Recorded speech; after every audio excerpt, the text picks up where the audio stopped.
Cameroon preempts the entry of the coronavirus in airports. All passengers are subjected to a mandatory screening upon arrival, regardless of a COVID-19 negative certificate. The safety latch and other measures in this newscast. The inhabitants of the Southwest region are reassured of their security and tightened protection of the education community as the defense boss Joseph Beti-Asomo announces the neutralizing of 3 of the 9 perpetrators of the Kumba killings. The Indomitable Lions of Cameroon begin training at the Annex Reunification Stadium in Douala ahead of the 2022 African Nations Cup qualifiers against Mozambique, with head coach Antonio Contessao optimistic on getting a full squad.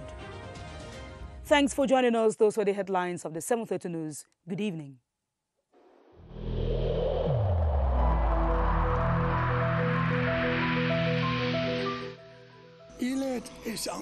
Each of us must comply with the measures that have been taken.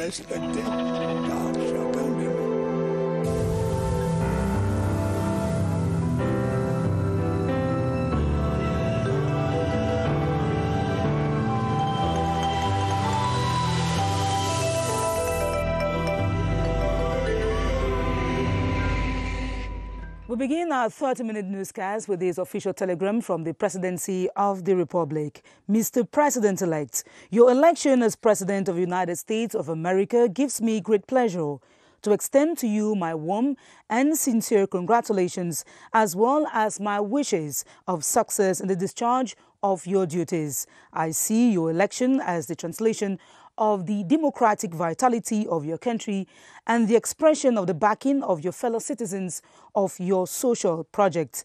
I avail myself of this solemn occasion to assure you of my with you to the continued strengthening and development of the excellent relations of friendship between our two countries. Accept, Mr. President-elect, the assurances of my highest consideration. It is addressed to His Excellency Joseph Biden, President-elect of the United States of America, and it is signed by the President of Cameroon, His Excellency Paul Biya. The government of Cameroon is bent on preempting a second wave of coronavirus infections, especially with indications that there are a number of fake COVID-19 test certificates issued abroad. Public health officials have tightened screening procedures for all air passengers arriving in the country, and everyone is henceforth subjected to a test whether they present negative results or not. Beatrice Lawsamba reports that the state is leaving no chance to a second importation of the virus. News of the fake test certificate gang foiled at the Paris airport pressed the alarm button. We are aware that in several countries, African countries, and in Europe, this spread is going on. So, in accordance with the higher instruction of the head of state, we have reinforced our health personnel in the airport. The government has activated its control brigade to bar the way to the entry of COVID-19 cases through the transport hub, the same way the virus first came into the country. We brought to the Minister of Transport, the Governor of Littoral and Center region, who are the regional coordinator of our riposte plan. So this is to test all passengers who are disembarking in Cameroon. The health screening procedures in place at airports and other ports of entry have been ramped up. It is now mandatory for every air passenger entering the country to run the test at the airport, whether they possess proof they have made the negative test within 72 hours of departure or not. The respect for barrier measures in public places is gradually dwindling throughout the national territory. Unlike in the past months where there was a conscious effort to observe physical distancing and the wearing of face masks, many Cameroonians have shoved aside these practices that protect they and others from the virus. Beatrice Ngum reports that there are, however, a handful of persons who remain vigilant and adopt attitudes worth emulating. It came like a wild wind, affected our lives' closed borders and imposed a new way of life. People were obliged to respect anti-COVID barrier measures. The situation is alarming, so it's always better to be on the safe side by protecting ourselves. It is important to continue to observe them so that the disease decreases by us. In the beginning, the face mask, washing of hands, and the respect of physical distancing was a must. Today, the neglect of barrier measures is glaring on the streets. The few who stick to them have their reasons. I wore the mask only today because I had to come to withdraw my passport, and it's a requirement for that. Yet, there are some who have remained faithful to barrier measures. I usually wear the mask when it means washing hands, even at home. We do wash our hands with soap. 1 meter when talking, especially when you go to public places like supermarket or a bank. With the recent surge in the disease, making the respect of barrier measures an obligation for all and the non-respect of measures in public administrations and on streets punishable could be the means to halt the spike. Abiding by the coronavirus preventive measures, such as the regular washing of hands, can also prevent individuals from catching a common cold or having a runny nose, which is one of the symptoms of the COVID-19. Medics say most patients consulting on a weekly basis have a common cold, which could be as a result of the recent climate change. Yoti Kalelisong reports on the causes and prevention of common cold and cough. A chilly weather, and before long, the flu creeps in. We are experiencing an extension of the rainy season characterized by an increased frequency of having what we refer to as a common cold or flu. Climate change isn't the only factor at play. It is generally caused by the body itself reacting to something that irritates the upper part of the airway, or an infection which is mostly due to viruses. This reaction as well can be an allergic reaction like dust or a particular smell. Basic hygiene practice is the first preventive measure. Adequately wash your hands, avoid touching your nose, streets, your eyes and the mouth. Avoid crowded places because persons who have these flu symptoms will transmit them through air droplets. Keeping warm is another option. You want to take the tea with some lemon in it. Those are things that help to reduce the secretions that come out from the noses, and it makes you feel better. Then you have medication. There are drugs that work by reducing the swelling, others dry up the secretion, and others are against allergy. And a caution. There is no place for antibiotics in the treatment of catarrh initially. Physicians insist to be consulted if a flu persists. As announced in one of our top stories, the security situation in the Southwest region is being assessed, and the education community reassured that the security in schools will be tightened. This was at a special security meeting in Kumba, presided over by the minister delegates at the presidency in charge of defense, Joseph Betia Somo. As Albert Njiembondo reports, 3 of the 9 suspected to have slain the school pupils in Kumba have been neutralized.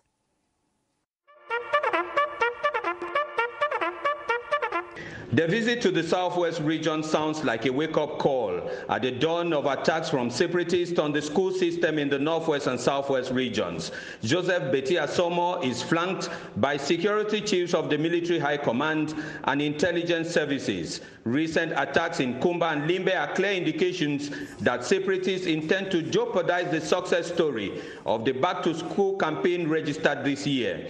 It was disclosed that 3 of the 9 assassins of the Kumba carnage have been neutralized. The manhunt for 6 others is well on course, and the minister indicated that tracking to destroy all Ambazonia camps in the bushes have also been activated. Before leaving Boya for Kumba, Joseph Betia Somo, while reiterating the encouragements of President Paul Biya to security and defense forces, also urged parents, teachers, students, and pupils to keep the school momentum alive and emphasize that efforts have been made to contain the wave of attacks on schools and protect people and property in the region.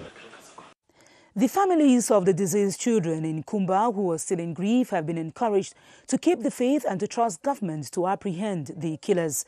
They received the visit of the defense boss, Joseph Betia Somo, today, who took the commitment to decamp all pockets of separatist fighters in the region. Kanga Williams Wasaluku reports. Minister Joseph Betia Somo arrived Kumba this Monday at about 1:30 p.m. After an inspection of military honors, Minister Joseph Betia Somo immediately swung into action. His first contact was with the families of the victims of the Kuma massacre. The minister conveyed words of comfort from the head of state and assured them of government's determined effort to track down the perpetrators of the October 24 massacre. This is a moment of great sorrow, I know.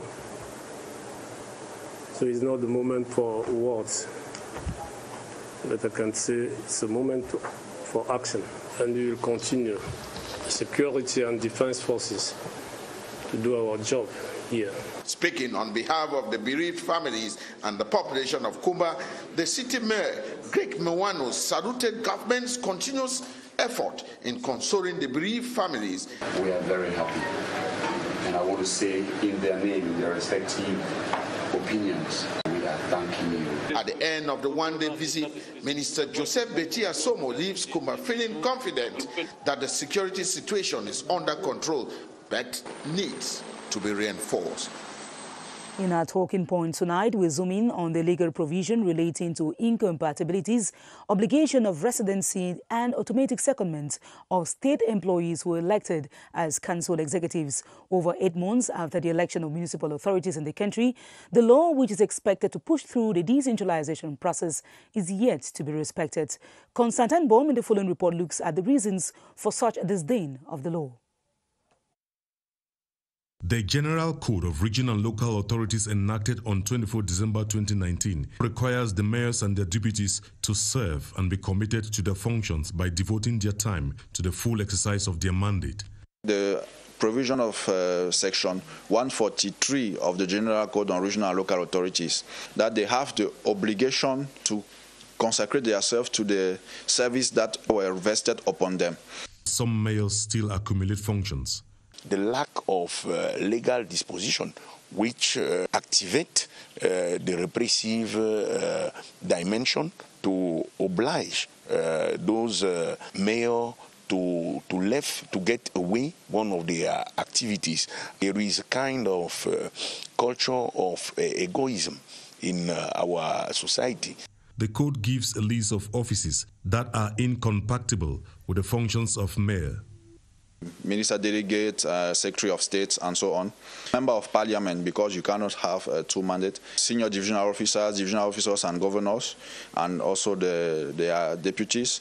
Sociologists recommend that the provisions be enforceable. It is important to build a legal framework that can impose some of our compatriots to choose. The code is to help enhance sound, effective, and responsible management of local authorities, which are the nursery of the nation's emergence.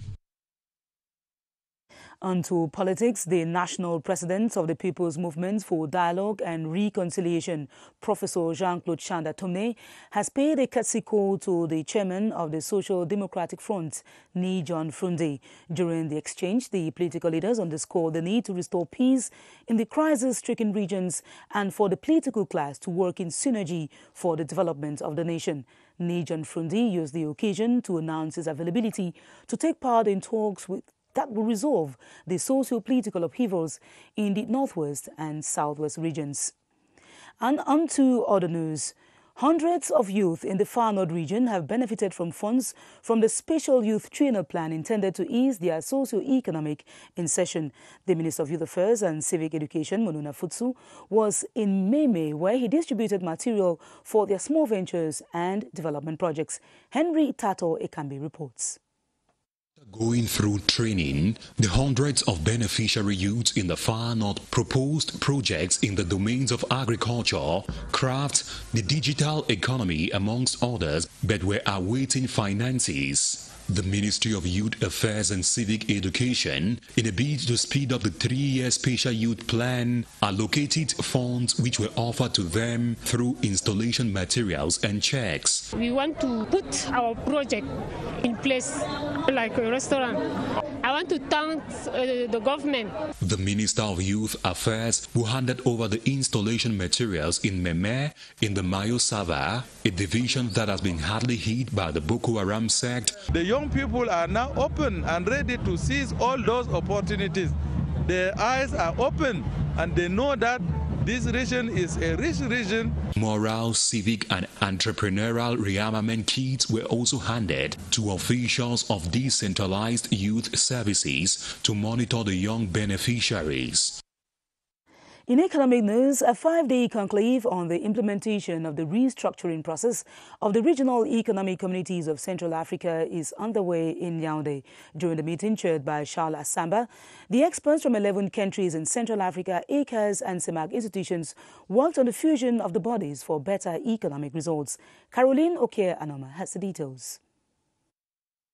The stake of this video conference meeting under the chairmanship of Charles Assamba Ongono, leading expert of the steering committee, is to examine and validate the draft relevant documents concerning the rationalization of the two economic regional institutions, CEMAC and ECAS.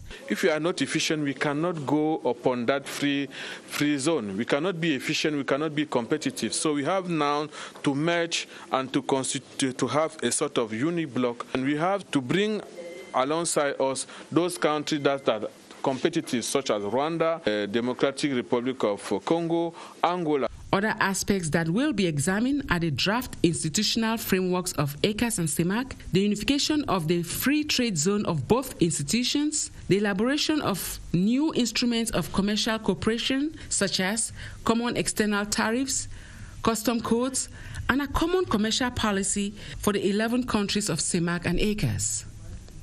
Afterwards, the ministers and high officials of the two institutions will have to validate it before forwarding it to the heads of states under the leadership of President Paul Biya, who will decide the outcome of the merging as from 2023. The importance of statistical information systems in the dissemination of data that is useful to communities is being highlighted in Yaoundé. The forum is a 3-day capacity building workshop chaired by the Secretary-General of the Ministry of Communication, Professor Felix Zogo. Joyce Tata tells us more. Authorities at the Ministry of Communication voice out an urgent need for an up-to-date system of information in order to take appropriate decisions. Hence, such a come together at this point in time. Our sector is new in our landscape, and the government need to know what are the human resources in quality, in quantity, which are dealing in this sector. The government have to know the investment will exist in this sector. Without knowing it, it's not possible to elaborate public policies resources. The workshop launches the 9th-stage level of this vision to give a new face to the Department of Statistics at the ministry. Every 2 years, an annual statistic document of the communication sector will be produced, and so having the competent staff for its fusion is a necessity. From communication to culture, the achievements of Cameroon filmmakers recorded at the Crown Noir Film Festival that just ended in Yaoundé have been hailed by the Minister of Arts and Culture. Meeting with members of the Fisherman's Diary recognized as best film for 2020, Minister Bidun Pat saluted their commitment in spite of the global health crisis. Gerard Nanji Eyambe tells us more. The Fisherman's Diary of Enna John Scott has been celebrated as the best film for 2020, while receiving in audience the crew members. The Minister of Arts and Culture, Dr. Bidun Pat, encouraged them to do even more in spite of limited production resources. All this while, we've just been doing cinema out of passion for the minister to at least encourage us and tell us he's strongly behind the Cameroon cinema. I think those are beautiful words that every filmmaker would love to hear. Before the just ended a Crown Noir Film Festival, the Fisherman's Diary had won 27 international awards with numerous nominations. The occasion was an opportunity for the celebration of excellence, fraternity in cinematography in Cameroon.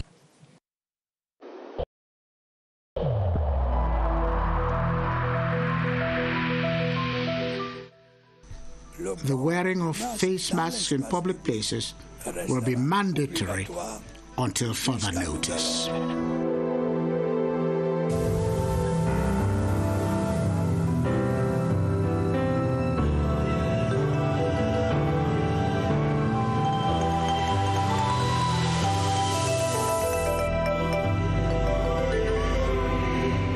In COVID-19 news, Cameroon currently counts over 500 active cases of the coronavirus.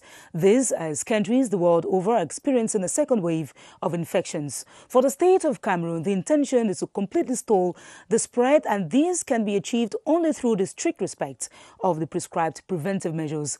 Baldwin Sama and his guest, Dr. Joseph Okam, are at the Public Health Emergency Operations Center with more. Hello, Baldwin.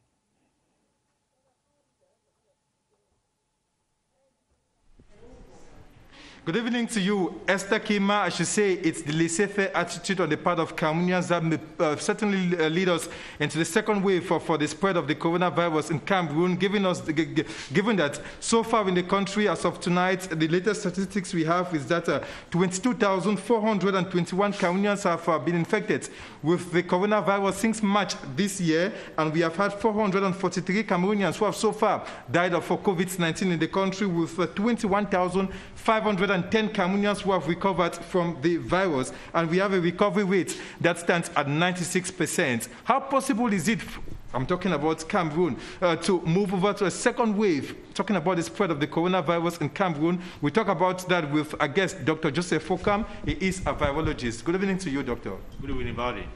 Can Cameroon be spared from a possibility of having a second wave for this virus in the country?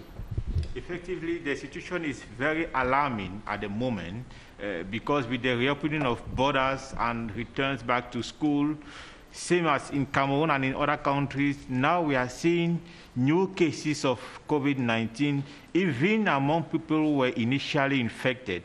So with the non-respect of barrier measures that we are seeing actually in the community, people no more use their face masks. There is really a need to be afraid of a second wave. You are a virologist. You just got the statistics I just announced a while ago with a 96% recovery. It is not that we are showing so far. What are some of these specificities that may lead us to this second wave of the virus? Yes, from what we are seeing in our cohort of patients that we have tested so far, in August and September, we had just 5% positivity rate, but in September, we already had 8%. In October, we also moved around 9%, and now just for the first week of November, we are already around 10% positivity rate. And within this first week of November, we already have about 320 positive cases and 4 deaths. So we are really going towards a second wave, so there is a need to really keep talking to people to make sure everybody should go back to the habit of wearing their face masks, such that we should be able to slow down the epidemic in our context. Thank you so much, Dr. Joseph Okam. You are a virologist. The take-home message from here is that we must continue respecting all these barrier measures in order to avoid a possibility where our country will embrace a second wave of the coronavirus. Back to you, Esther Kima. Thanks very much, Baldwin Sama. Isn't the barrier measures will definitely be a fatality for all Cameroonians, and no one will be safe. In other news, newly commissioned personnel at the Ministry of Basic Education have been challenged to keep working hard for the ministry to achieve its objectives. The call was made today in Yaoundé by the Minister of Basic Education, Professor Laurent Serge Etuningwa, while installing the newly appointed into their functions. Romeo Kenyi was there on our reports for the 7:30 News. Among the newly appointed personnel at the Ministry of Basic Education are directors, sub-directors and pedagogic inspectors. Commissioning them into function, the minister, Professor Laurent Serge Etuningwa, has told them to be assiduous at work in order to overcome challenges ahead. We want to continue to advise them to work hard and to realize that they are there because they have to serve the public. Head of Services and Chargé d'Etudes have as mission to propose innovative ideas for the growth of the educational sector. They need to give up themselves to work because the President of the Republic has given us an assignment for the ministry. We have a roadmap in the ministry which we have to accomplish, and we cannot accomplish this without having seasoned, well-disciplined and open staff to work with. They were appointed last October 7. The White Book of the Cameroon Employers Association, GICAM, has been presented to the Minister of Labour and Social Security, Gregoire Owona.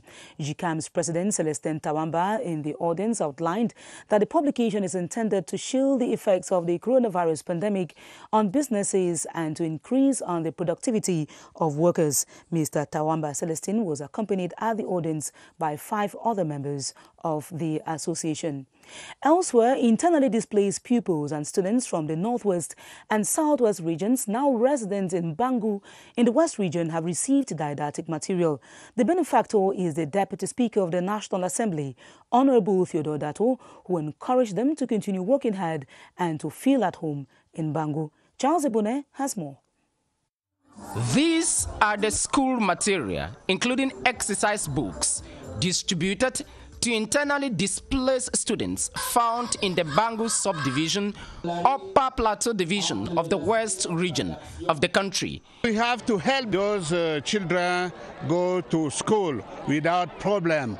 It is a gift from the Honorable Member of Parliament, the Vice President of the National Assembly, within the framework of the 38 years of President Paul Biya's anniversary to the Supreme Magistrate of the state. The President of the Assembly have doing to us in Bangu. So he welcomed my children from Norway and Southwest. I'll be very happy. Receiving the gifts from the Honorable Member of Parliament, the students thanked the MP for making education a priority for them. Thank you, Papa. The things that you have given me will help me to school. Honorable Theodore Dato states that education is key for all Cameroonian students despite the challenges in the Northwest and Southwest regions of the country.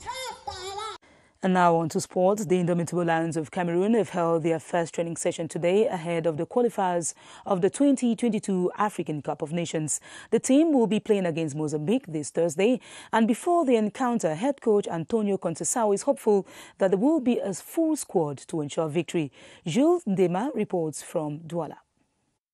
With confidence, part of Team Cameroon, made up of 7 players and staff, arriving the Annex Reunification Stadium in Douala in the presence of media men and women, Zambo Anguissa, Vincent Aboubakar, Fabrice Ondoa, and the rest of the players having their first training session ahead of the awaited game against Mozambique. Under head coach Antonio Conceição's supervision, the training session includes warm-up, skill and fitness activities, among others. After a collective training session, goalkeepers Simon Omosola and Fabrice Ondoa joined Jacques Songo Metasewe for specific trainings. Serenity reigns supreme in the Bell. Unfortunately, due to the COVID-19 pandemic, no football fan is allowed in the stadium, to the great disappointment of onlookers blocked outside.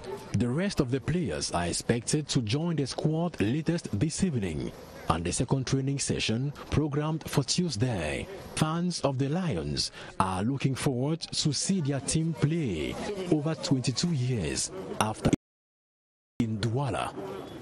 Cameroon is preempting the entry of the coronavirus in airports. All passengers are henceforth subjected to a mandatory screening upon arrival, regardless of a COVID-19 negative certificate. On tonight's edition of the 7:30 News, you had the safety light and other measures put in place to beat the coronavirus in the country and to avoid a second wave of infections. More news comes up at 8:30 p.m. with Adam Bala. Our programs continue on the CRTV. It was a pleasure serving you tonight.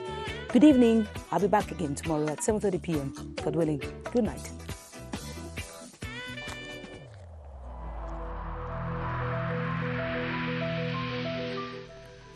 In this connection, we should avoid stigmatizing.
CRTV News, ici, toute l'info.